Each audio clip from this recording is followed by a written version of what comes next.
আসসালামু আলাইকুম সম্মানিত আইন শিক্ষার্থী বন্ধুরা, আমরা ল অফ ইনহেরিটেন্সের 11তম লেকচার আজকে শুরু করতে যাচ্ছি। 11তম লেকচারে আপনাদেরকে স্বাগত জানাচ্ছি। আমরা আলোচনা করব আজকে গ্র্যান্ডফাদার্স শেয়ার, দাদার সম্পত্তি প্রাপ্তির যে সিচুয়েশনগুলো, দাদা কোনো একজন নাতির সম্পত্তিতে কিভাবে সম্পদ পেতে পারে ওয়ারিশ হিসেবে, সেইগুলো আজকের লেকচারে আমরা আলোচনা করব। আজকের লেকচার শুরু করার আগেই আমি একটি কথা বলবো যে ইংরেজিতে গ্র্যান্ডফাদার বলতে যেরকম দাদাকে বোঝায়, ঠিক একই রকমভাবে নানাকেও বোঝায়।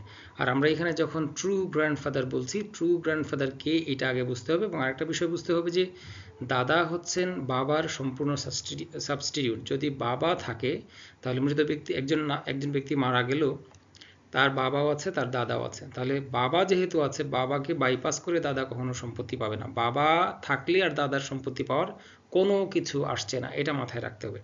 তাহলে শুরুতেই যে who is true grandfather, grandfather K? True grandfather হচ্ছে মৃত ব্যক্তির বাবার বাবা, তার বাবা, তার বাবা, এরকম করে, অর্থাৎ পুরুষ লাইনেজের মাধ্যমে, কানেকশনের মাধ্যমে যেতে থাকবে, তাহলে সেটা ট্রু গ্র্যান্ডফাদার হবে। কিন্তু কখনো যদি এখানে ফিমেল ইন্টারভেনশন হয় তাহলে সে আর ট্রু গ্র্যান্ডফাদার হবে না। সেকেন্ড কথা যেটা বলে ফেললাম already, substitute of father. Grandfather ফাদারের বিকল্প। ফাদার যদি থাকে তাহলে আর গ্র্যান্ডফাদার পাবে না। এমনকি বাবার নাই, দাদা আছে, আবার দাদার যে বাবা সেও আছে, তাহলে এই পরের জন আর পাবে না। তাহলে দুজনই ট্রু গ্র্যান্ডফাদার। আগের জনের উপস্থিতিতে পরের জন, আগের ধাপের দাদার উপস্থিতিতে পরের ধাপের দাদা সেই সম্পত্তি পাবে না। তাহলে এখানে nearer grandfather, always nearer grandfather, as long as there is father, grandfather will not get any property as a sharer. And if there are more than one number of grandfathers, then in the presence of earlier nearer grandfather, remote grandfather will not get any share. কাছের দাদারা থাকলে পরের দাদারা, তার বাবা, তারা আর কখনোই সম্পত্তি পাবে না, এটা মাথায় রাখতে হবে। এরপরে প্রশ্ন হলো যে বাবা কখন সম্পত্তি পায়? ঠিক দাদা কখন সম্পত্তি পায়? ঠিক বাবার মতো। বাবা যেমন 3টা সিচুয়েশন সম্পত্তি পেত, দাদাও ঠিক 3টা সিচুয়েশন পায়। বাবা যেমন 6/1 পেত, 6/1 প্লাস রেসিডিউ পেত, এবং কখনো শুধু রেসিডিউ হিসেবে পেত, ঠিক একই রকম, যেটা আমরা গত ক্লাসে আলোচনা করেছি, দাদাও ঠিক একই রকম পাবে, তবে বাবা থাকা যাবে না। আর বাকি সিচুয়েশনগুলো অলমোস্ট সেম, বাবার মতোই। 1/6 কখন পাবে? এই যে বললাম যে সান থাকবে, অথবা সান হাউলো সোয়েভার থাকবে, তাহলে পাবে। কিন্তু সেক্ষেত্রে বাবা থাকা যাবে না, বা নিয়ারার ট্রু গ্র্যান্ডফাদার থাকবে না, কাছের কোনো দাদা থাকা যাবে না।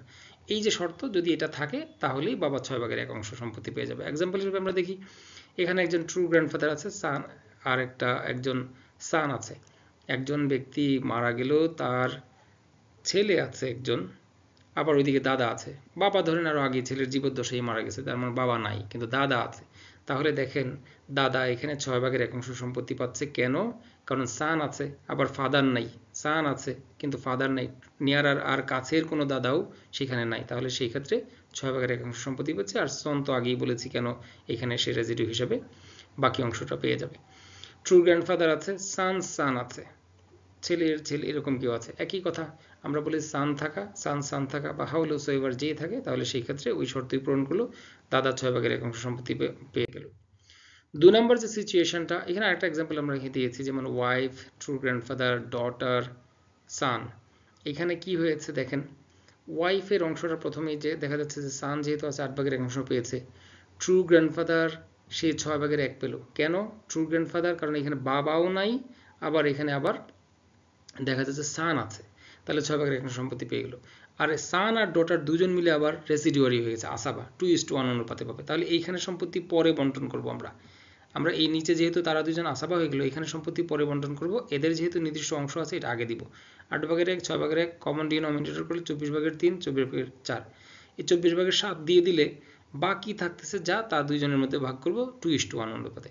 বাকি থাকলো 24/17, এটাকে ভাগ করব 3 ভাগে, 3 ভাগের 1 ভাগ দিয়ে দিব ডটারকে, আর একই সম্পত্তি ভাগ করব 3 ভাগে, তার 2 ভাগ দিয়ে দিব সানকে, 2:1 হওয়ার কারণে। তাহলে 72/17, 72/34, ঠিক এটাকে আবার কমন ডিনোমিনেটর বানালে 72/9, অর্থাৎ 24/3ও যা, 72/9ও তা, 24/4ও যা, 72/12ও তা। এখন আপনি গুণে দেখেন, এই 72/9, 12, 17, 34 যোগ করলে 72 হয়ে যাবে, মিলে গেল।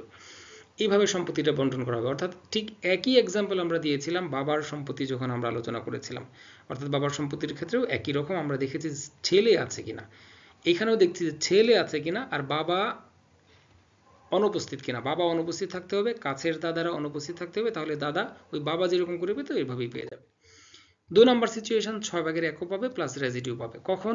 সেখানে হলো যে কোনো রকম সান থাকা যাবে না, কি থাকতে হবে? ওই যে আগের মতোই ডটার, এক বা একাধিক ডটার থাকবে, এবং আগের বাড়তি যে শর্তটা বাবাও থাকা যাবে না এবং কাছের কোনো দাদাও থাকা যাবে না। এটা তো কমন শর্ত সব জায়গায়, দাদা পাওয়ার শর্তই হলো কাছের বাবা থাকা যাবে না, কাছের কোনো দাদাও থাকা যাবে না।